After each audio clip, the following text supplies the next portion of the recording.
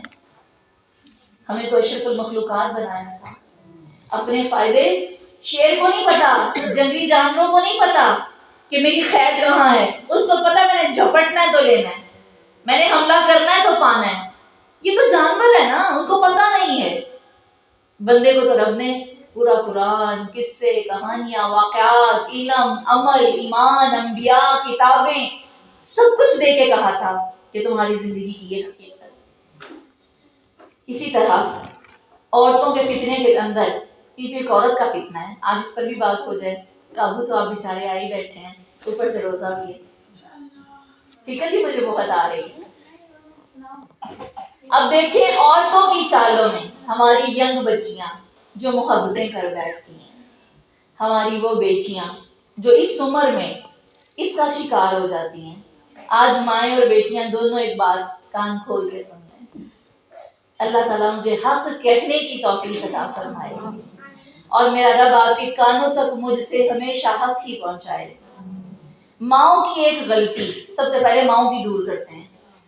ماؤں کی غلطی یہ ہے جو یہ سوچتی ہیں کہ پسند کرنا اور بچیوں کا کسی کو پسند کر بیٹھنا گناہ کا باعث ہے. ایسا نہیں ہے. کسی کا اچھا لگنا اس عمر کا تقاضا ہے، اس ایج کا تقاضا ہے. کوئی اچھا یا برا یہ بدقسمتی ہو سکتی ہے کہ وہ کس کو پسند کر بیٹھے. پسند کرنا بچی کا اور بچے کا یہ اس کی عمر کا تقاضا ہے، بلوغت کا تقاضا ہے. آئیڈیل بن ہی جاتے ہیں. انسان کمزور ہے، محبت کر بیٹھتا ہے. محبت اللہ نے فطرت میں رکھ دی ہے. کسی ماں کو پتا چلے میری بیٹی کو کوئی پسند آ گیا ہے، وہ کیوں منہ چھپاتی پھرتی ہے؟ وہ کیوں ندامت کا شکار ہو جاتی ہے؟ وہ کیوں مصیبت میں خود کو سمجھتی ہے؟ یہ ایک بہت بڑی مسلم حقیقت ہے. یہ گناہ نہیں ہے، یہ فطرت ہے. اسے کوئی اچھا لگ گیا. گناہ کہاں سے شروع ہوتا ہے؟ وہ قدم اٹھاتی ہے، وہ رابطہ کرتی ہے، وہ فون کرتی ہے، چیٹ کرتی ہے، وہ بات کرتی ہے. یہاں سے گناہ شروع ہوتا ہے. اگر میں نے اپنے بچے اور بچی کو اتنی محبت دی ہوتی، اس کو میں نے اپنے بازو دیے ہوتے، اس کے دل کو کبھی کبھی دیکھا ہوتا، اپنا دل اسے سامنے شفقت سے بھرا رکھا ہوتا، تو وہ اپنی محبت، اپنی پسند سب سے پہلے کس سے شیئر کرتی؟ اپنی ماں سے کرتی.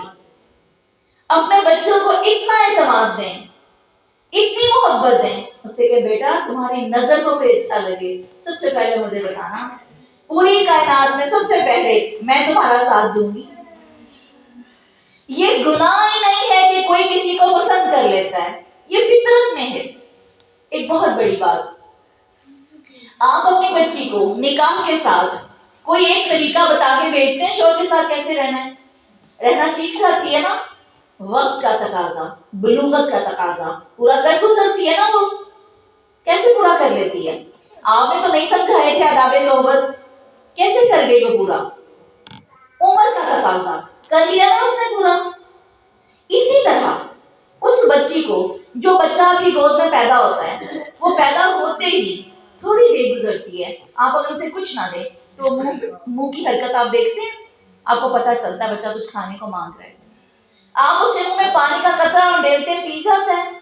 وقت کا تقاضا، آپ کو پتا چل گیا کہ جو بچہ پیدا ہو گیا اس کو کھلانا ہے، اس کو پلانا ہے. عمر کا تقاضا، وقت کا تقاضا، سمجھ میں آ گیا؟ یہ عمر کا تقاضا ہے. اس کو بغیر کسی کے بتائے اور سمجھائے کس چیز کی اسمیل آ رہی ہے؟ اچھا، اب اندازہ لگائیں اس بات سے کہ یہ وقت کا تقاضا ہے. اپنے بچوں کو بلیم نہ کریں، ان سے کہیں بیٹا اچھا برا جس جگہ تمہیں کوئی اچھا لگ گیا میرے کان میں بتا دینا. بیٹا میں تمہاری عزت، میں تمہاری محبت، میں تمہارے دل کا ساتھ دوں گی.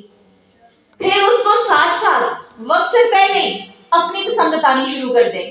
اسے کہ بیٹا ایسا لڑکا یا ایسی لڑکی مجھے پسند نہیں ہے. اور مجھے کیوں نہیں پسند؟ میں کون ہوتی ہوں پسند کرنے والی؟ میرے رب کو پسند نہیں ہے. رب کو ایسے اور ایسے ساتھی پسند ہیں. کسی اچھے بندے کو پسند کرنا. پہلے سے ان کی تربیت کر دیں، وقت آنے پر روئے نہ۔ ہماری ساری خواتین سب کچھ کرنے کے بعد، وقت گزرنے کے بعد روتی ہیں اور پھر رو کر اللہ سے مدد مانگتی ہیں۔ سر سے پانی کراس کر گیا، اب مدد بھی مانگیں گے تو اللہ کیوں مدد کرے؟ اللہ تو ولی ہے، اللہ تو مولا ہے، پہلے قدم پہ اس کو ساتھ رکھنا تھا۔ اپنی چھوٹی چھوٹی بچیوں کو بتائیں، بیٹا کوئی تمہیں راہ چلتے اچھا لگ جائے مجھے بتا دینا، اور ایسا بندہ تمہیں کیوں متاثر کرے گا جس کو نہ عقل ہو نہ سمجھ ہو۔ اور اپنے بچوں کو پیدا ہوتے ہی یہ بات سمجھا دیں، اس پیدا ہونے سے مراد ان کی سکولنگ ٹائم میں بتانا شروع کر دیں، بیٹا اگر کوئی محبت کا اظہار کر دے نا تو صرف یہ محبت نہیں ہوتی۔ محبت کس کو کہتے ہیں؟ پسند کرنے کا معیار کیا ہونا چاہیے؟ تمہیں نمازی پسند آنا چاہیے کہ بے نمازی؟ تمہیں کس قسم کا بندہ پسند آنا چاہیے؟ پہلے ہی بتا چھوڑے اپنے بچوں کو۔ امید ہے بات سمجھ میں آ گئی ہوگی۔ یہ ماؤں کا حق تھا۔ اب بچیوں کا، ینگ جنریشن کا کیا حق تھا؟ اب ینگ جنریشن کا حق یہ تھا کہ وہ اس زلیخا کے قصے کو دیکھ لے۔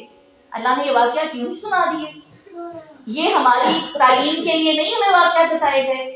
ینگ جنریشن کا حق یہ تھا کہ ان کو کوئی اچھا لگ گیا، اب وہ اس اچھے کی اچھائی کو اپنی چاہت سے پا نہیں سکتی، طریقہ کوئی اختیار کر لیں۔ غلام کو وہ کائنات کی امیر ترین عورت، ایسا تو نہیں کہ وہ حسین نہیں تھی، یا اس میں کوئی ادائیں نہیں تھیں، یا اس میں کوئی کمال نہیں تھا۔ زلیخا اس دنیا کی بہترین عورت تھی، اس میں ہر طرح کا کمال موجود تھا۔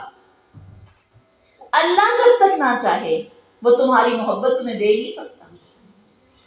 اپنی محبت پانے کے لیے درست راستے اختیار کرو، کسی ٹیڑھ چال سے، کسی غلط طریقے سے، سیم وہی ہے۔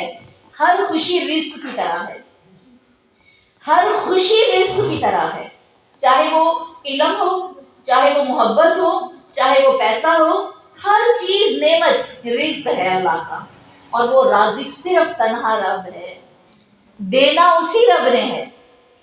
حلال طریقے سے بھی تمہیں وہ مل سکتا ہے اگر رب نے لکھا ہے۔ پوری کائنات کے حرام راستے اختیار کر لو، تمہاری محبت نہیں ملے گی اگر رب نے نہیں لکھی ہوئی۔ یہ ہے ینگ جنریشن کے لیے پیغام۔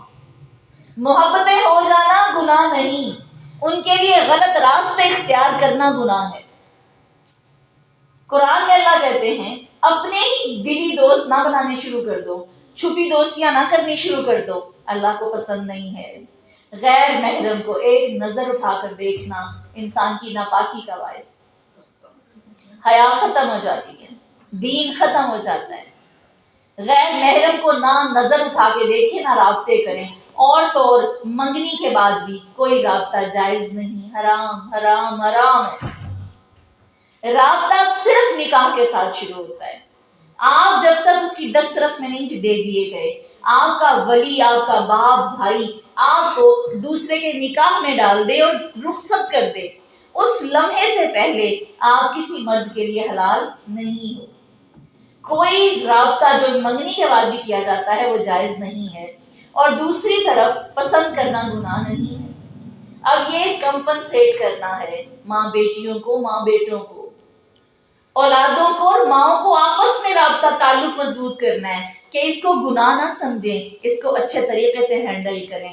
اسی طرح یوسف علیہ السلام سے ایک چھوٹی سی کوتاہی، حالانکہ یہ کوتاہی نہیں تھی مگر اللہ کو یہ بھی پسند نہ آیا، اس ظالم عورت کے چنگل سے نکلنے کے لیے کہتے ہیں اللہ اس عورت سے مجھے بچا لے، اس سے بہتر ہے مجھے قید میں ڈال دے۔ اس زلیخا کو قید کا خیال ہی کیوں آیا تھا؟ اللہ نے یوسف کو یہ دکھانا تھا۔ ہم عورتیں کہتے ہیں اللہ اس بچے کی زندگی دے دے، میری لے لے۔ مائیں کہتی ہیں اللہ میری بچی کو سکھ دے دے، مجھ سے لے لے۔ کیسے؟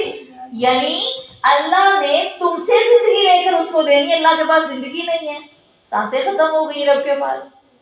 تمہارے سکھ تمہاری بیٹی کو رب نے دینے ہیں، رب کے پاس سکھ ختم ہو گئے۔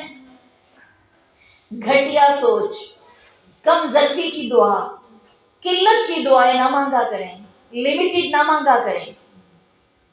اللہ سے صرف انہوں نے اتنا کہا اور اس عورت کے دل میں عین خیال قید ہی کا آیا، فوراً کہتی ہے اس کو سزا بھی قید کی دی جائے۔ اللہ ظالموں کے منہ سے جو مجھے سزائیں دلوا رہا ہے نا، اس کے پیچھے بھی میری کوتاہی ہے، میری غلطیاں ہیں، میری کمزوریاں ہیں۔ یہ سارے لیسن اللہ ہمیں اپنی زندگی میں حاصل کرنے کی توفیق دے۔ پہاڑوں جیسا ایمان تھا یوسف علیہ السلام کا، پہاڑوں جیسا ایمان تھا۔ کہا قید منظور ہے، اس عورت سے بچا لے، اللہ نے کہا لو عورت سے بھی بچا لیا اور قید میں بھی ڈال دیا۔ اللہ کی کوئی بھی کمی کبھی نہ مانگے، اللہ یہ نعمت دے دے، یہ محبت دے دے، میں سارے دکھ سہ لوں گی، کبھی نہ کہیں۔ محبت مل گئی ایک دکھ نہیں سہا جانا، محبت سے بھی نفرت ہو جائے گی۔ کہیں اللہ محبت بھی دے تو اپنی رحمت کی دے، اپنی پسند کی دے، اللہ جو نعمت دے خیر کی دے۔ بیٹا دے دے اللہ، کیسا بھی ہو بس بیٹا تو، ہاں بیٹا پرانے اخلاق، اللہ اس سے اچھا بیٹی دے دیتا۔ اللہ کی پلاننگ کے وقت ساتھ شامل ہو جانا تھا، جب تمہاری تقدیر لکھی جا رہی تھی، چل پڑنا تھا ساتھ، جا کے کھڑے ہو کے لکھ لینا تھا کچھ اپنے لیے۔ اللہ رب العزت کے کاموں میں اپنی علمیت، اپنی حکمت جگانا درست نہیں ہے، اللہ کے فیصلوں کو قبول کرنا۔ اب جیل میں بیٹھے ہیں، جیل میں آ گئے، قید ہو گئی، جیل میں آ کر وہاں پر رویہ طریقہ لوگوں کے ساتھ ایسا خوبصورت، اچانک ایک دن دو آدمی آ گئے ہیں اور آ کے ان کو بھی دوسرا ہی دن ہوا ہے، سارے لوگ ہیں اسی بندے کے پاس، حضرت یوسف کے پاس آ کے بیٹھ جاتے ہیں اور کہتے ہیں کہ ہمیں محسوس ہوتا ہے اِنَّا نَرَاكَ مِنَ الْمُحْسِنِينَ، ہم تجھے محسنوں میں سے دیکھتے ہیں، ہم دیکھتے ہیں تو سب سے اچھا انسان ہے، ہمیں خوابوں کی تعبیر بتا دو۔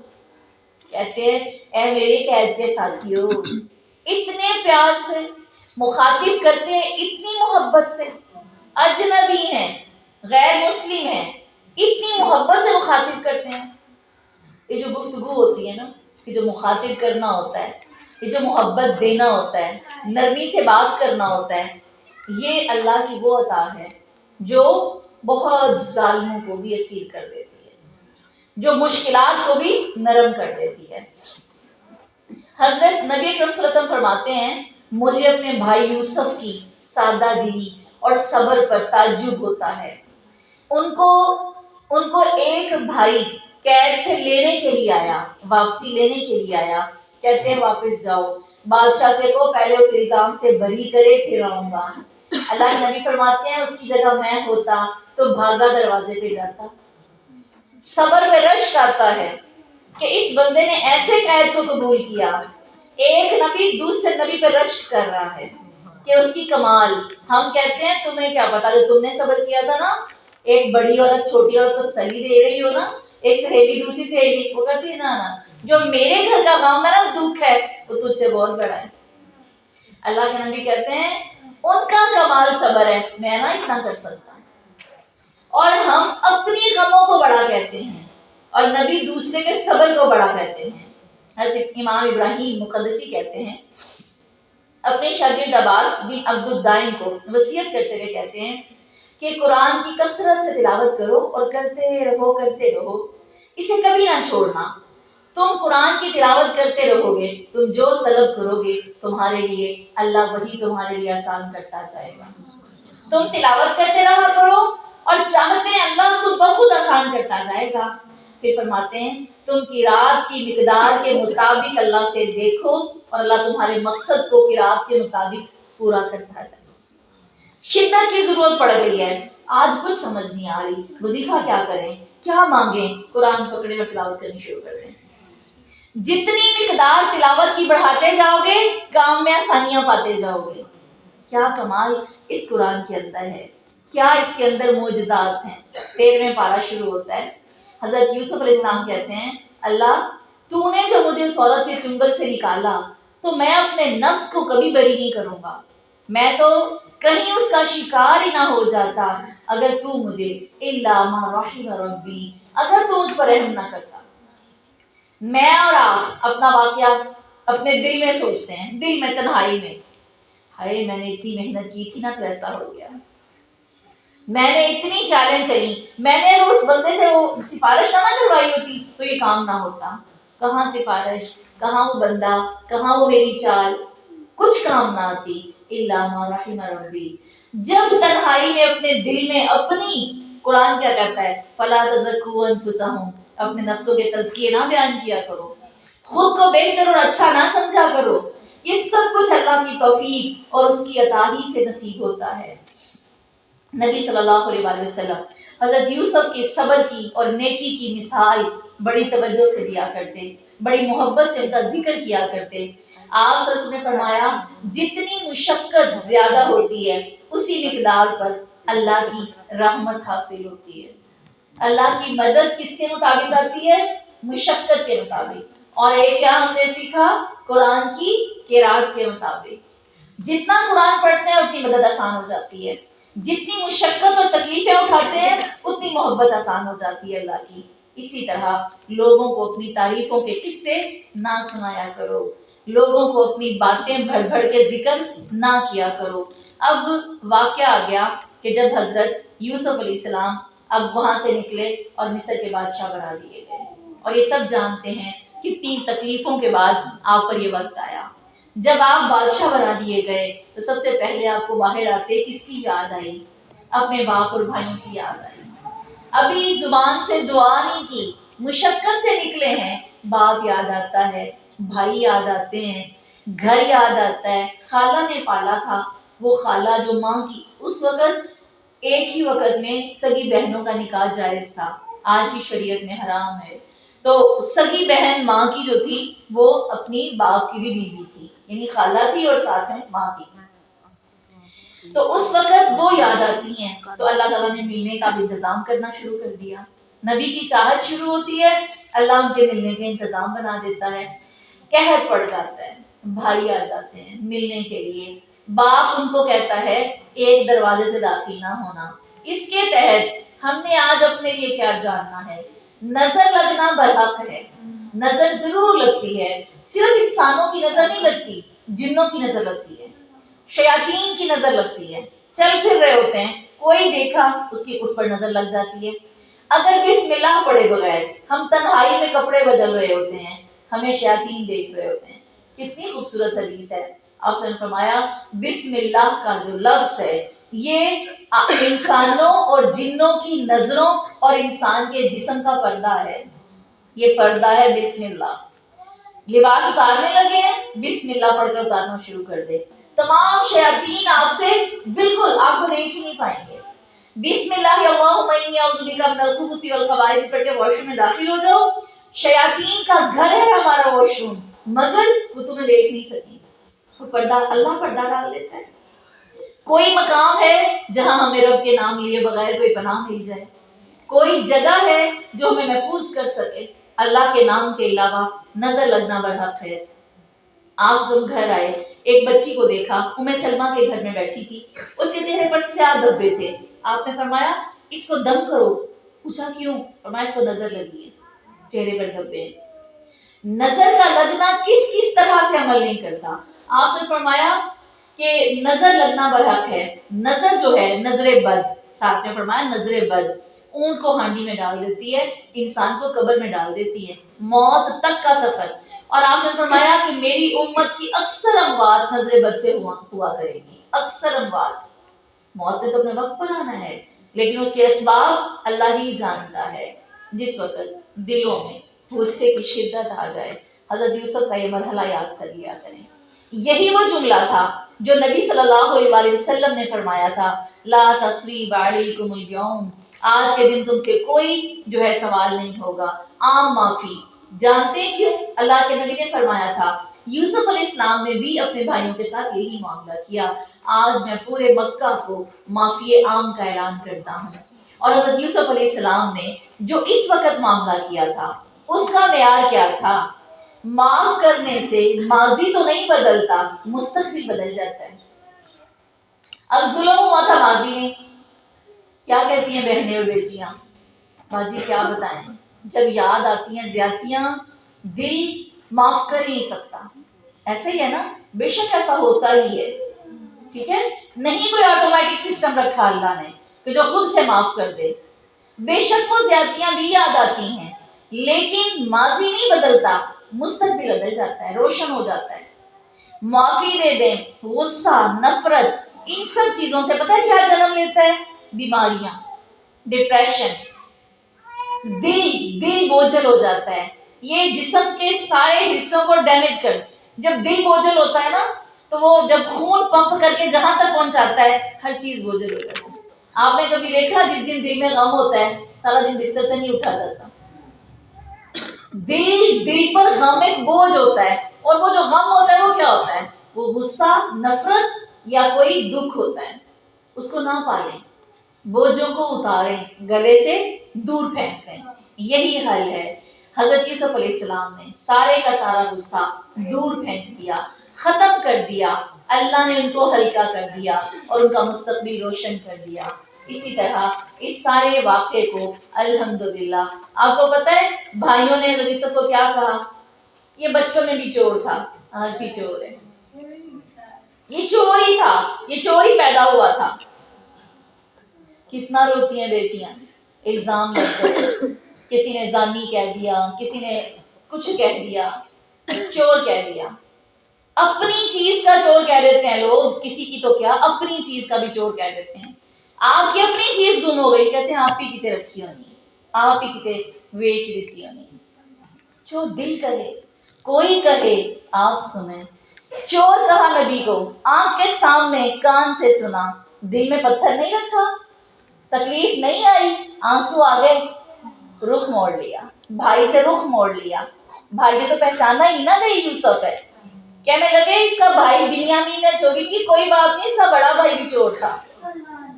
اور اسی چور کے پاس آ کے کیا کہتے ہیں؟ اللہ کے نام پہ ایسے ہاتھ اٹھا، اسی یوسف کو کنویں میں ڈالا اور آج ہاتھ جوڑ کے کھڑے ہیں اللہ کے نام پہ۔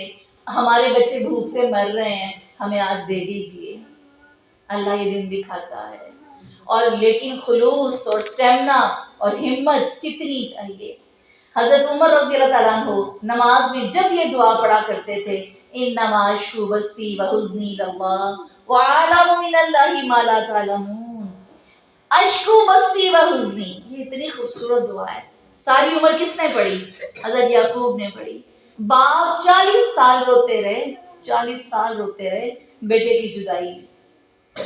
ابھی فرشتہ صرف قمیض لے کر آ رہا تھا، فرشتہ نہیں، وہ قافلہ قمیض لے کر آ رہا تھا، فرشتہ نے خبر کر دی، اپنے گھر والوں سے کہتے ہیں مجھے یوسف کی خوشبو آ رہی ہے۔ اللہ نے چھٹی جبریل نے آ کر نہیں بتایا، دل کو آج مجھے یوسف کی خوشبو آ رہی ہے، صرف قمیض آ رہی ہے تو یوسف کی خوشبو آ رہی ہے۔ پورے علاقے میں گھوم رہے ہیں، جس کنویں میں بیٹا بیٹھا رو رہا ہے، آوازیں لگا رہا ہے، کانوں پہ پردہ ڈال دیا اللہ نے، اس کنویں کے ارد گرد پھر رہے ہیں، بیٹے کو ڈھونڈ رہے ہیں جا کے، بیٹا دکھائی نہیں دیتا، بیٹے کی آواز سنائی نہیں دیتی۔ چالیں کون چلتا ہے؟ پلانر کون ہے؟ تدبیریں کون کرتا ہے؟ نبی ہے، اللہ کا بہترین ولی ہے، بیٹا رو رہا ہے، آوازیں لگا رہا ہے، آوازیں گونج رہی ہیں، اللہ اس کنویں کے اوپر فرشتہ ایسے پر ڈال دیتا ہے، آواز چھپ جاتی ہے، باپ کو آواز ہی نہیں آتی۔ باپ الگ رو رہا ہے، بیٹا الگ رو رہا ہے، پاس کھڑے ہیں، اسی کے کنویں کے ارد گرد گھوم رہا ہے، اندر نہیں دیکھتا، اللہ کا حکم نہیں ہوتا۔ اور میلوں سے مصر سے چلا ہے قافلہ، اور ابھی وہ لے کے چلا ہے اس کی قمیض، اور کہتے ہیں مجھے یوسف کی خوشبو آ رہی ہے۔ رب چاہتا ہے تو عقلوں کو حرکت دیتا ہے، آپ کو چیزیں دکھائی دینے لگ جاتی ہیں۔ رب کا حکم نہیں ہوتا، سامنے پڑی چیز دکھائی نہیں دیتی۔ یہ سب کرشمے اللہ کے ہیں۔ انما اشکو بثی وحزنی الی اللہ، ساری 40 سال رو رو کے گزار دیے، اور ہمارے یہ حالات ہیں کہ ہم 1 سے 2 سال مانگ لینا، کہتے ہیں اللہ بس ہو گئی، مر جائیں گے، اب تو اتنا سال ہو گئے مانگتے مانگتے۔ 40 سال میری ماں نے میرے باپ کی نماز کے لیے، 40 سال بعد میرے باپ نمازی بنے تھے۔ اچانک مجھے یاد آ گیا، امی کہتی ہیں تہجدوں میں، دنوں میں، راتوں میں، امام مسجد کی بیٹی تھی، بہت اللہ کا کرم تھا ان پر، نماز کی خواہش، 40 سال بعد میرے ابو نمازی بنے۔ اللہ کبھی بھی پلٹا دینے پہ قادر ہے۔ جب وہ پلٹے تو ایسا پلٹے کہ دنیا نے دیکھا، اللہ نے ان پر جب رحمت کی. یہ سب کچھ اللہ کے اختیار میں ہے. اس نے ہدایت کا وقت مقرر کر رکھا ہے. اللہ دیکھتا ہے میرا بندہ مانگ مانگ کے تھک تو نہیں گیا، مایوس تو نہیں ہو گیا. حضرت یعقوب مایوس نہیں ہوئے تھے. میں اور آپ مانگ کے 10 سال بعد مایوس، اتو تو خیر ہونی ہی نہیں، ان تلوں میں تو تیل نہیں ہے. وہ تلوں کو میں نے پیدا کیا ہے، مجھے پتا ہے تیل نہیں ہے. ہم کسی کی برائی کو فکس کر دیتے ہیں. اور اللہ کیا کہتا ہے؟ اللہ کہتا ہے میری رحمت کو روکنے والا تو کون ہوتا ہے؟ اللہ کو یہ بات اچھی نہیں لگتی. کہیں سے کسی بھی وقت خیر پھوٹ سکتی ہے، کسی بھی وقت کوئی پلٹ سکتا ہے. امید کا سہارا نہیں چھوڑنا، یقین کا سہارا نہیں چھوڑنا. اگر یہ سہارے چھوٹ گئے تو پھر میں اور آپ مومن نہیں رہیں گے. مومن کا کام ہے کہ وہ اپنی زندگی کے، اگر ہم مر گئے ہم وہ خیر بھی نہ دیکھیں گے جو چاہی تھی. رب کی رحمت ہوگی، میری دعائیں تب بھی میرے لیے ذخیرہ رہیں گی. میرا ایمان پورا تھا، وہ جس بندے کے لیے میں خیر مانگ رہی تھی اور میرے ہوتے نہیں ملی، میرے بعد بھی ملے گی نا، تو سارا صدقہ جاریہ میرا ہی بنے گا، کیونکہ میں مایوس نہیں تھی. غور کرنے کی بات ہے. پھل دیکھنے پہ توجہ نہ دیا کریں، دعائیں اس لیے نہ مانگا کریں اللہ مجھے دکھا کہ اللہ خیر کر، میں تیرے سے جڑی تجھ سے مانگتی جاؤں. خیر مانگتے رہیں، مایوس نہ ہو. میرے مرنے کے بعد بھی ملے گی نا تو اجر میرا ہی ہوگا، تب بھی مجھے ہی اللہ اس سے نوازے گا. بہرحال پھر بھائی جب آئے انہوں نے سجدہ کیا، اپنے بھائی کے سامنے سجدہ کیا. اس ماں اور باپ نے بھی کیا. یہ سجدہ تعظیمی تھا. آج اسلام میں سجدہ جائز نہیں ہے، تب یہ جائز تھا. پہلے اللہ نے بھکاری بنایا اس بھائی کے، پھر اس کے بعد اللہ نے جھکایا، اور پھر اس بھائی نے ان سب کو شفٹ کر لیا. اور تاریخ بتاتی ہے کہ اس مصر کی اعلیٰ ترین جگہ زرخیز زمین کو دی، اور ان کو پھر 100 سال تک انہوں نے حکومت کی. اور اللہ تعالیٰ نے یہ سارے منظر دکھائے. اللہ سے دعا ہے یہ سارے اسباب، یہ ساری بہتریاں، اللہ یہ سارے سبق ہماری زندگی میں ڈھال دے. اللہ تو ہی ہماری دعا ہے اور تو ہی ہماری دوا ہے. اللہ تو ہی ہماری شفا ہے، تو ہی ہمارا مقدر، تو ہی ہماری حمد ہے، تو ہی ہماری ثنا ہے. تو ہی ولی ہے، تو ہی مولا ہے، تو ہی دوست ہے، تو ہی ہمراز ہے. تیرے علاوہ کوئی ساتھی نہیں، تیرے علاوہ کوئی اس قابل نہیں کہ ہم جھکیں.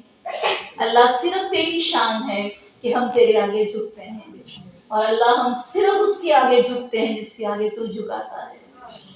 اللہ تو ہمارا سب کچھ ہے. اللہ ہماری سب نسبتیں، ہمارے تعلق، ہماری ایسوسیشن، ہمارے رب، اللہ ہماری محبتیں، اللہ سب کچھ ہم تجھے سونپتے ہیں. اللہ تو ان سب کو قبول کر لے. اللہ تو ہماری دعاؤں کو، دواؤں کو، شفاؤں کو اپنی رحمت سے ہمکنار کر دے. اللہ ہماری محبتیں قبول کر لے. اللہ پورا رمضان اور اس کا ایک ایک پل جو خیر ہم چنیں اور چاہیں، اللہ اس کو قبولیت کا درجہ دینا. اللہ رکوع و سجود کو قبولیت کا درجہ دینا. اللہ مانگی ہوئی دعاؤں کو قبولیت کا درجہ دینا. اللہ رکھے ہوئے روزوں کو قبولیت کا درجہ دینا. اللہ ہمیں اپنی آنے والی نسل کے لیے احسن القصص بنا دینا. اللہ ہماری زندگی کی تاریخ کو آنے والوں کے لیے نمونہ رحمت بنا دینا. اللہ رب العزت ہمیں دنیا کے لیے نمونہ عبرت نہ بنا. اللہ اپنے فضل کے اندر ہمیں ہمیشہ قائم و دائم رکھنا. اللہ قبولیت والی زندگی دینا. اللہ اپنی پسند کی موت دینا. اللہ قبولیت والی موت دینا. اللہ ہماری روحوں کو اور ہمارے جسموں کو اپنی راحت نصیب کر دے. اللہ دلوں کو راحت دے دے، دماغوں کو راحت دے دے. اللہ ہمارے علم اور عمل کو ایمان اور تقویٰ دے دے. آمین یا رب العالمین. اللہم تقبل منا انک انت السمیع العلیم وتب علینا انک انت التواب الرحیم. آمین یا رب العالمین.